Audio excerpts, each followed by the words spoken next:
Что должно подразумевать парк Friend и Friendesen? У меня к вам такой вопрос.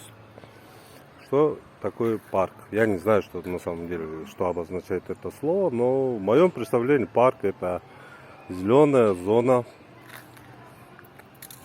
Ну, зеленая зона там в городе, да? Где отдыхают люди, где отдыхают горожане, приезжие, гости города был. Однако, как мы видим, в парке Волк-Тесым у нас везде все засохло. Вот, только кафе 3722, кофейня. Вот в основном в массе, где народ не тусуется, ел жүрген жерде бар чөптөр курап кеттир.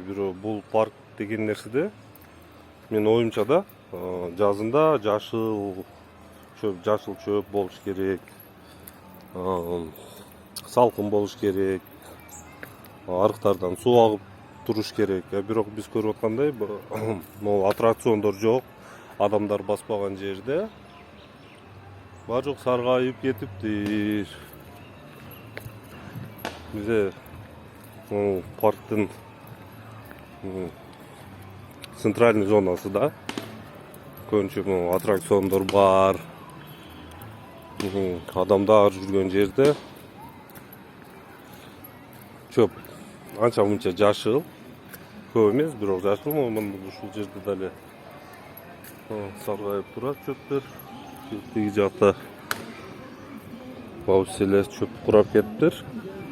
Адамдар баскан жерлер чекелерде газондорду жасаптыр.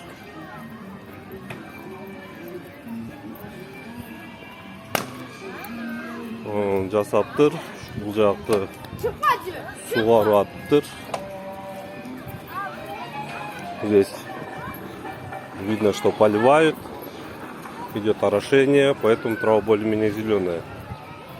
Бирок бул парк, бул эле жер эмес да, тигизинде карайлы. Бар жок саргайып, курап кеткен.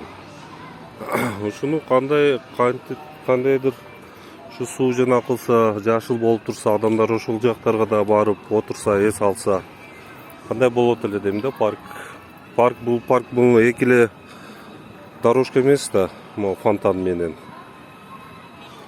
Адамдар бул жерде эле жана болуш үчүн адамдар паркты айланып эс алыш керек. Ошол жактарга дале скамейка коюш керек, мен оюмча да. Эмне дейсиңер, урматтуу шаардыктар?